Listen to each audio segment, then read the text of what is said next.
They're designed to let monsters truly leave their mark on an environment, right?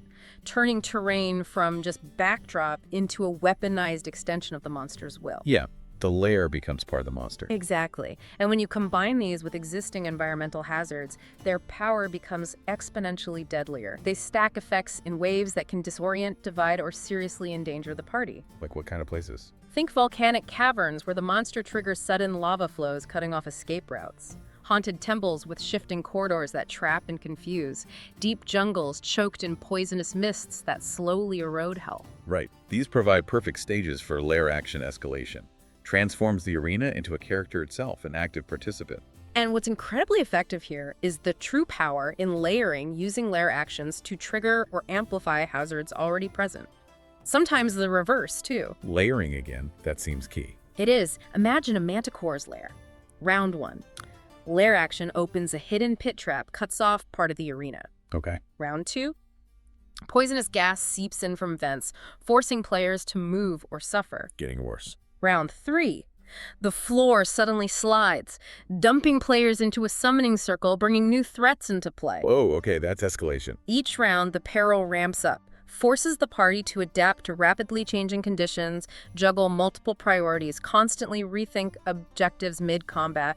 This unpredictability keeps adrenaline high, strategies fluid, prevents the fight feeling static, makes every turn a desperate puzzle. And these hazards, they don't have to be just pure damage. No, not at all. Sometimes they're used strategically. Isolate party members, separate the healer from the tank, force spellcasters out of protected zones into vulnerable spots. Tactical hazards. Exactly. Paired with monsters that exploit these situations, like teleporting into an exposed arcane circle or knocking PCs off balance into a hazard, the fight evolves. It goes from a simple brawl to a strategic chess match between players and the environment itself. Keeps everyone on their toes. Constantly assessing, reacting, always one step behind the monstrous control of its domain. So let's trigger some chaos. What specific combos can we use here? Okay, let's riff. Opening pit traps with a lair tremor while sealing stalactites fall. Multi-layered threat, forces movement, and evasion. Classic. Flooding the room with poison gas vents each round after a summoning circle is activated. The air itself becomes a weapon, punishing slow movement. Sliding stone walls that divide the party, coupled with magical darkness. Isolates individuals, splits focus and resources. Runes that teleport random creatures every lair action round to dangerous glyph-covered platforms. Turns the battlefield into a shifting puzzle. Slippery ice floors combined with shifting terrain. Sends players sliding right into monster reach or off a dangerous cliff. Summoning swarms of biting insects, triggers by traps with lair magic, overwhelms the senses, adds persistent, irritating damage. Creating shrinking force fields, pushing characters towards dangers like lava flows, a deadly closing arena. Animated chains dangling from the ceiling that restrain, then lift PCs away for easier targeting. Geysers erupting on a lair action, knocking players prone or into hazardous pools. Disrupts actions, exposes them. Falling chunks of crystal that refract spells or ricochet damage unpredictably. Turns magic against the casters. Infusing cursed fog with lair energy, causing confusion or madness, turning allies against each other. Eruptions of necrotic energy from ritual runes setting the floor ablaze. Burning or shadow-stepping enemies across the field makes every step dangerous. Okay, but it raises that important question again. Right. How do we keep this fair, even when things are escalating so dramatically? Your fairness is key. The trick is to telegraph environmental dangers clearly, give players the info they need to react and strategize. Also provide tools for mitigation or escape, and critically pace the stacking effects for mounting tension, not sudden, unfair TPK. Progression towards disaster, not instant doom. Exactly. That's the mark of a well-broken encounter. The most memorable ones force ingenuity, make players feel clever and resourceful, but never descend into hopelessness where they feel they have no agency at all. #tag4, breaking resistances and immunities via DM tweaks. All right, let's talk resistances and immunities. Cornerstones of monster survivability, right? Players learn to exploit them. Usually, yeah. But even subtle tweaks here can have a huge impact on the fight. Oh, enormous. Like granting a creature immunity to psychic damage in a campaign heavy with psionics, or making a spore monster suddenly immune to mundane slashing. Completely shakes up expected party tactics, forces them out of their usual playbook. Makes them think. On the flip side, stripping a legendary creature of its fire immunity may be due to some unique backstory, like being doused in blessed water or a ritual in its lair. Genuinely surprises clever parties who do their research. Yeah. Rewards that inventiveness. Yeah, that's a great way to reward lore exploration. And connecting this to the bigger picture, these mechanical levers shift the difficulty curve rapidly, don't they? Oh, dramatically. Upgrading a fiend to resist radiant damage can completely undermine cleric and paladin strategies, forcing them to find alternative approaches. Right. Similarly, an elemental immune to cold makes a frost mage feel kind of helpless, encourages them to use other spells, pushes the party to change tactics on the fly. When chosen carefully and importantly telegraphed with in-game clues or narrative beats, these changes generate fresh storytelling, makes even over-familiar monsters thrilling and unpredictable again, challenges veteran players who think they know exactly what to do. But the finesse comes from balancing these tweaks with your party's composition, their known capabilities, right? Absolutely, you have to know your players. Because while DMs can inject new energy this way, overdoing immunities or stacking too many resistances can quickly feel like punishment, not a challenge. Makes players feel like their abilities are useless. Yeah, that's the danger zone, frustration. Players must always feel there's some path forward, even against seemingly insurmountable foes. Nuanced resistances rather than broad immunities create puzzles. How do we get around this? Not impenetrable walls that halt progress and deflate morale. Puzzles, not walls. I like that. But it begs the question, how do we avoid frustrating players when we make these changes? Communication. Clues. Give them clues through research rolls, monster rumors overheard in taverns, visible tells on the monster during combat, a shimmering shield, crackling runes, wounds closing, instantly hinting at regeneration. Show, don't just tell or don't tell at all. Right. This encourages creative play, pushing players beyond rote routine, sets a tone where knowledge, preparation, observation matter just as much as raw firepower, makes every discovery feel earned. So let's unpack some specific tweak ideas. Let's do it. Granting undead immunity to psychic damage if they're in a Mind Flayer's lair. Makes them immune to certain control spells like Hold Person or Tasha's hideous laughter. Thematic. Making dragons resistant to radiant stymies paladin-led parties, forces them to use less common abilities. Adding magic weapon immunity to spore creatures. Forces spell damage or fire. Makes players regret leaving their flaming swords at home. Giving fiends complete immunity to force damage, disrupts warlock hexblades and their signature eldritch blast, pushes them to curses or other spells. Upgrading constructs to resist poison and psychic. Makes them harder for certain casters or rogues. Emphasizes their unnatural resilience. Making elementals immune to non-magical attacks and resistant to all but one favored damage type. Creates a unique weakness to exploit, a clear path to victory. Granting trolls fire resistance. Defeats classic lore expectations, surprises veterans who expect to torch them instantly. Bestowing immunity to thunder on storm giants. Makes perfect thematic sense, challenges players against these colossal foes. Allowing Fae to absorb all non-magical bludgeoning. Unable to even be grappled by mundane means. Makes them incredibly slippery targets requiring magic. Letting a mummy lord become immune to radiant in its ritual phylactery chamber forces players to target the phylactery first to remove the protection. Giving aberrations resistance to all cantrip-level damage. Forces high-slot resource use from the get-go, makes them feel dangerous immediately. See? Even a subtle change can recontextualize an entire combat, turns a familiar enemy into a fresh, terrifying threat. These tweaks work best when they're more than arbitrary numbers. They should add flavor, fit the monster's narrative role, or nod to local legend. While sudden, unexplained shifts can frustrate, building anticipation with lore, scouting, or clear in-combat signals ensures changing resistances, turns fights into evolving puzzles, not just brick walls of arbitrary rules. #TAG5, boosting action economy with summons and environment. Okay, action economy. The heartbeat of D&D combat, right? Fundamental. And monsters that can summon minions or animate the landscape. They weaponize it spectacularly.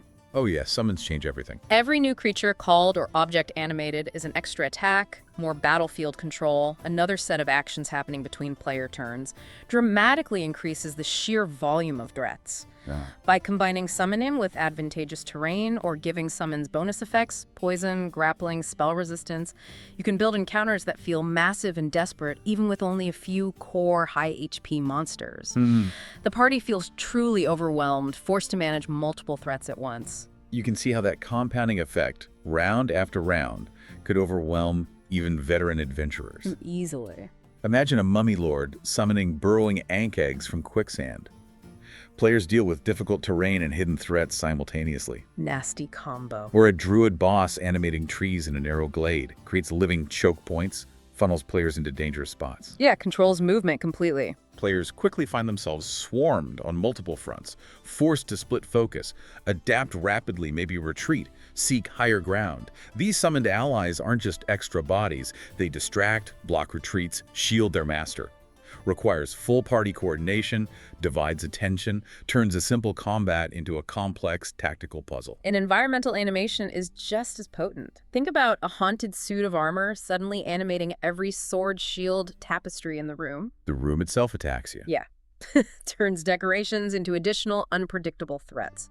Or a storm sorcerer calling down lightning that turns gargoyle statues into temporary guardians blocking paths, attacking, or even just furniture rising to block pathways, creating new obstacles and cover. Changes the map dynamically. Summons that interact with terrain, climbing walls, hiding in rubble, using lair features for ambush, transform a static set piece into a living tactical arena. Every step matters. The environment becomes a dangerous opponent.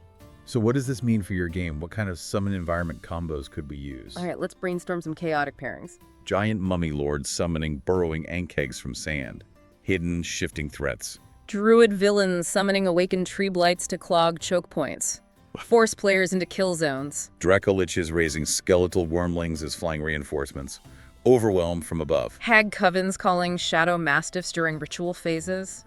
Creepy, relentless pressure. Animated objects under a golem's command sweeping the battlefield. Mobile hazards cover for the golem. Stone giants summoning earth elementals in rocky caves. Blend into the environment, add brute force. Naga conjuring snakes that grapple and poison. Ongoing damage, restraint on vulnerable targets. Frogboth, spawning smaller amphibians in nearby pools each round, turns the area into a spawning ground players must clear. Mind Flayers, summoning intellect devours to flank casters. Prey on squishies, steal intelligence. Fire Giant Cleric, calling living magma mephits amid lava flows, makes the environment even more dangerous, adds more fiery attackers. Sea Hag, animating kelp swarms to restrain and blind. Underwater hazards, limiting movement and sight. Necromancer, apprentice, raising a tide of crawling hands from graveways. Overwhelmed with sheer numbers, a literal wall of undead. Ancient vampires, calling spectral bats, inflicting necrotic wounds. Drain vitality, provide a quick, annoying distraction. Genie Lords, animating parpets, urns, mirrors. Chaotic battlefield cover, unpredictable attacks. Turns a lavish room into chaos. Okay, but it raises that important question for DMs. What's the true risk with this method? Besides maybe a TPK. Yeah, what's the practical downside? Slowing the pace of play. Summon-heavy encounters can really drag when every creature needs separate initiative, actions, tracking. Oh yeah, the bookkeeping nightmare. Right, DMs should mitigate this.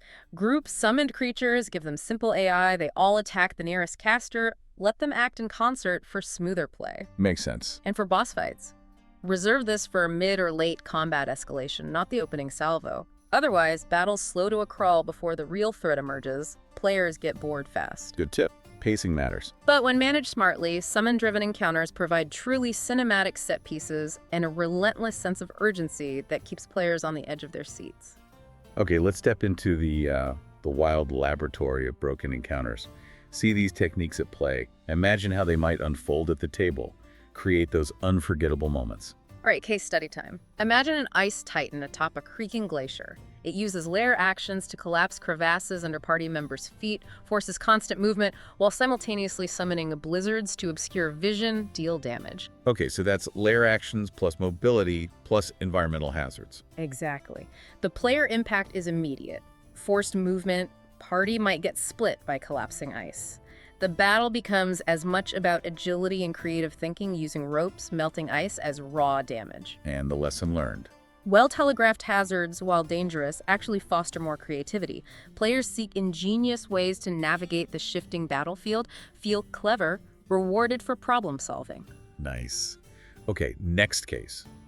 The corrupted Treant, rooted in a river valley. On its turn, it floods the battlefield with legendary rapids, sweeping players into danger or towards its waiting branches. Meanwhile, animated branches, grapple characters, spellcasting routes split the earth, create difficult terrain. That's leveraging layered spellcasting plus lair floods. Player impact. Rapid terrain change solid ground one moment, struggling in a torrent the next. Grappled PCs are vulnerable to other hazards like being dragged into deeper water. Combining powerful spell effects with dynamic layer synergy sustains tension throughout. Makes every round feel fresh, forces players to adapt on the fly, prevents settling into a routine. Okay, how about a Vengeful Rakshasa? Its reality warping lair bends time and space. Legendary actions, fling spells, teleport, create illusions mid-fight, keeps players guessing its location.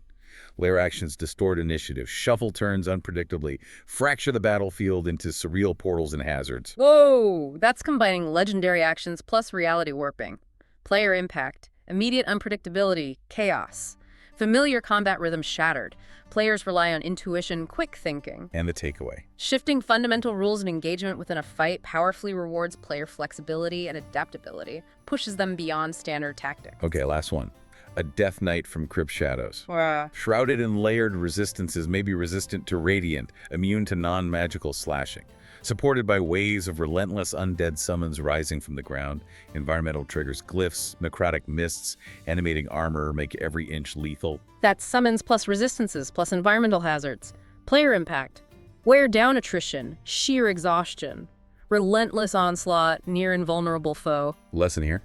Reward alternative objectives.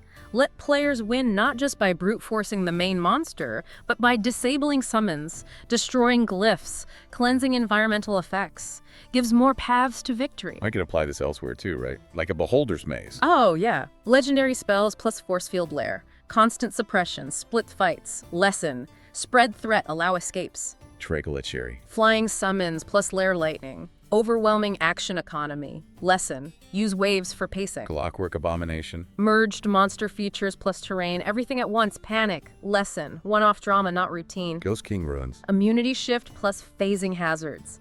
Nullified strategies. Forced lore. Lessen. Foreshadow to maintain fairness. Okay, so across all these examples, clear patterns emerge, yeah. Yeah. Action stacking, synergizing terrain, surprise spikes form the backbone. Absolutely. The best results come from scripting the fight's evolution. New layers of threat reveal themselves as the party adapts. Build in phases, like a great LitRPG boss fight. And ultimately, these broken encounters work best when they're pivotal story events, carefully choreographed for drama, not just dropped in randomly. Precisely. Maximum impact comes from careful placement and design. #tag evaluating player experience and fairness. Look, no matter how inventive a DM gets with breaking monsters, the ultimate measure of a truly great encounter is always the player experience. Has to be fun. It has to be. If a battle feels epic, dangerous, but winnable, surprising but surmountable, players come away thrilled, eager for more.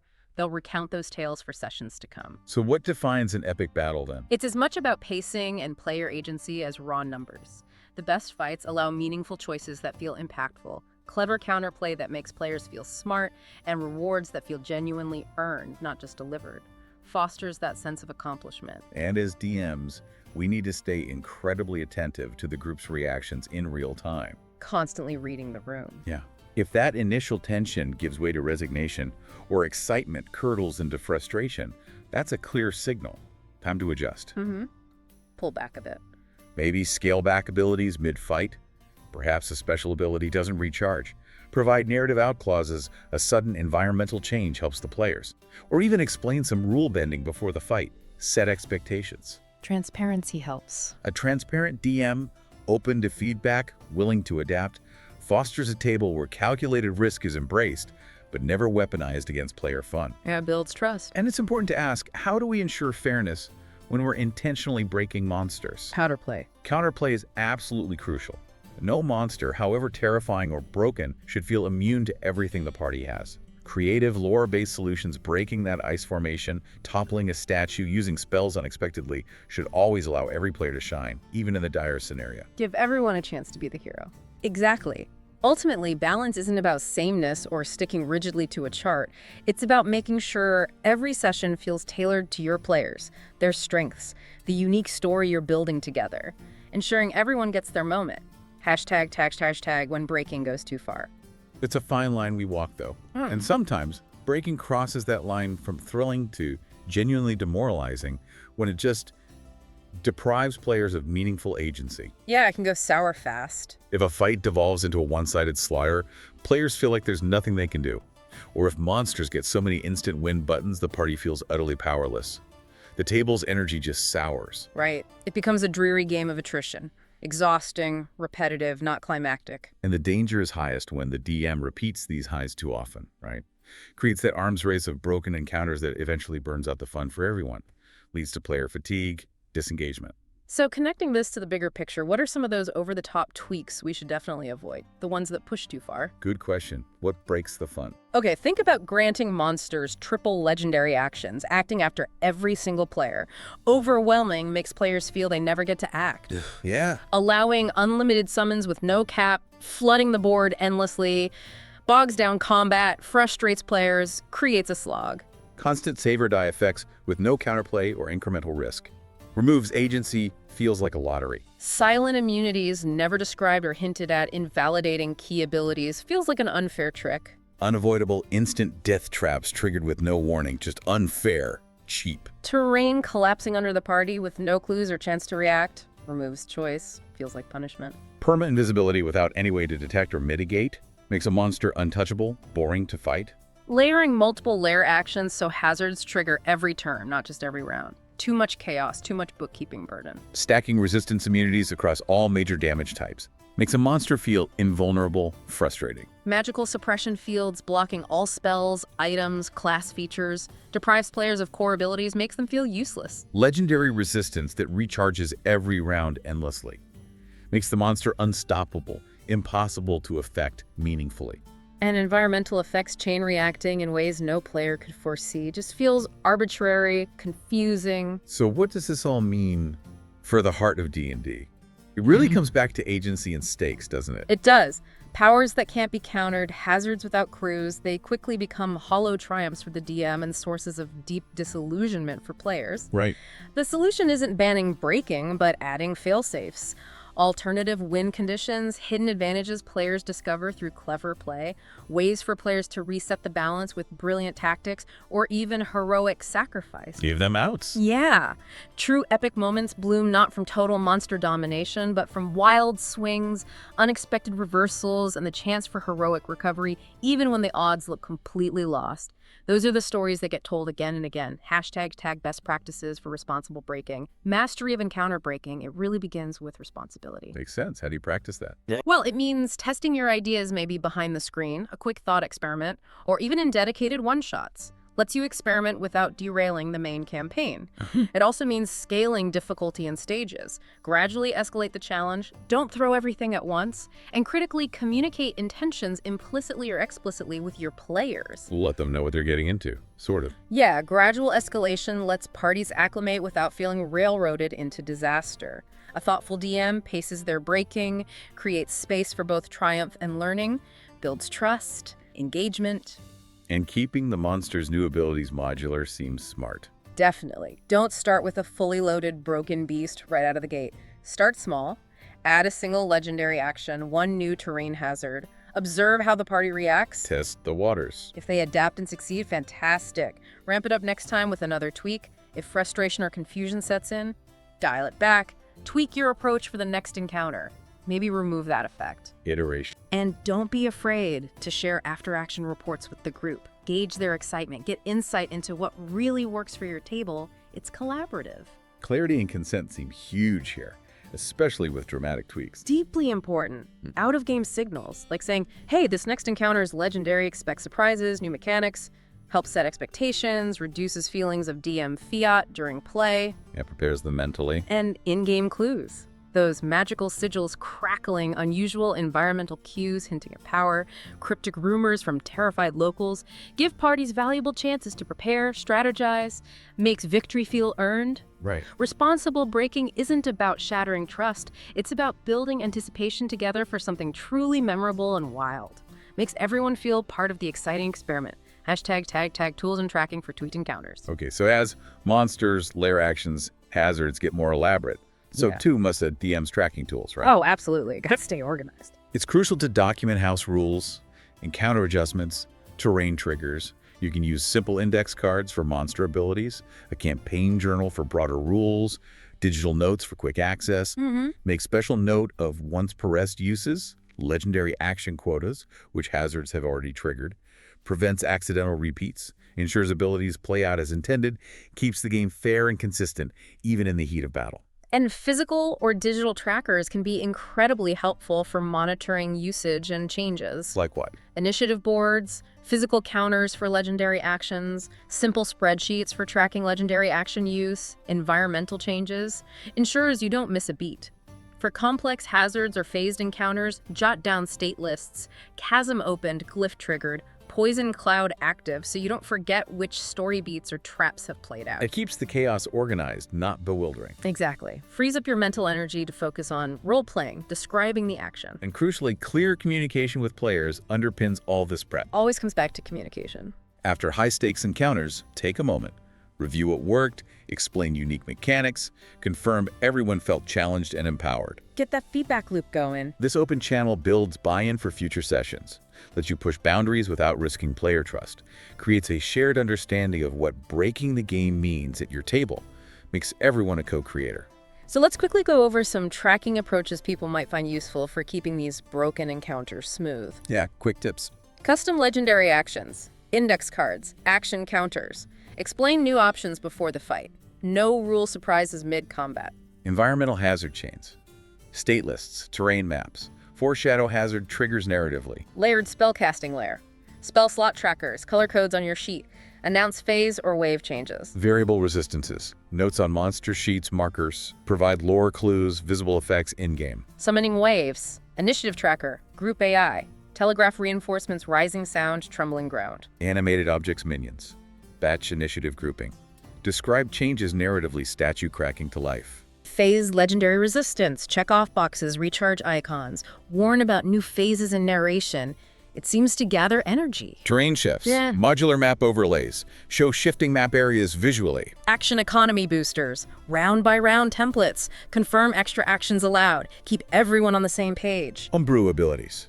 Dedicated homebrew sheets. Clarify house rules pre-session if they're significant. Ultimately, organized breaking keeps play fast, fair, and full of wonder. Yeah. Enables wild experimentation without derailing continuity or undermining campaign integrity.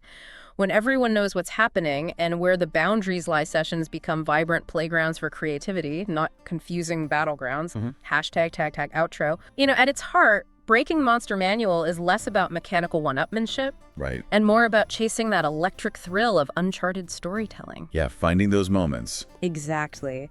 The moments players recall for years. The desperate last stand against a suddenly empowered lich, the frantic race as the ground splits beneath them, the dramatic reveal when their favorite trick fails against a new immunity. These arise when encounters defy not just balance, but expectation. By mindfully cherry-picking, combining amplifying monster features, DMs can turn the 2025 Monster Manual into this living, breathing toolkit for narrative chaos. Ensures every fight feels truly unique, impactful. Moderation, though. Still the safeguard of fun. Always. Break your monsters in subtle increments. Learn your party's excitement threshold as you go. Iterate on successes. Discard what feels hollow or frustrating. Reserve those full-on broken set pieces for pivotal story milestones, boss battles. And consistent communication, both in how you foreshadow monster weirdness and how you debrief after tense sessions, ensures the spirit of play remains intact. Keeps everyone engaged, excited for what's next. Don't be afraid to test the boundaries, but remember, the 2025 Monster Manual is a guide, not a cage. Well said. The book is designed to be modded, torn apart, rebuilt in the image of your table's dreams. When approached as a co-creative sandbox, every stat block becomes an opportunity for collaborative myth-making, transforms your game into something truly unique for your group. And above all, never lose sight of that player-first mindset. Breaking encounters thoughtfully means planning not just for spectacle, but for player agency and ultimately for their triumph. Absolutely. The greatest stories emerge when monsters at the edge of possibility meet players determined to survive. When everyone at the table roots, even secretly, for each other's biggest moments. That's the magic. So whether you're a seasoned dungeon master or just starting out, we hope this deep dive into breaking the 2025 Monster Manual gives you some fantastic new ideas. If you're looking for more inspiration, remember to check out LitRPG Adventures Workshop for AI tabletop RPG generators. Great resource. And a shout out to Paul Bello, a fine fellow indeed, for his contributions to the community. Now it's your turn. Kick back, share your own monster tweaking ideas, and tell us about your most epic encounter experiences in the comments. We love hearing from you. We really do. Until next time, may your dice roll ever in your favor, and your monsters always keep your players guessing.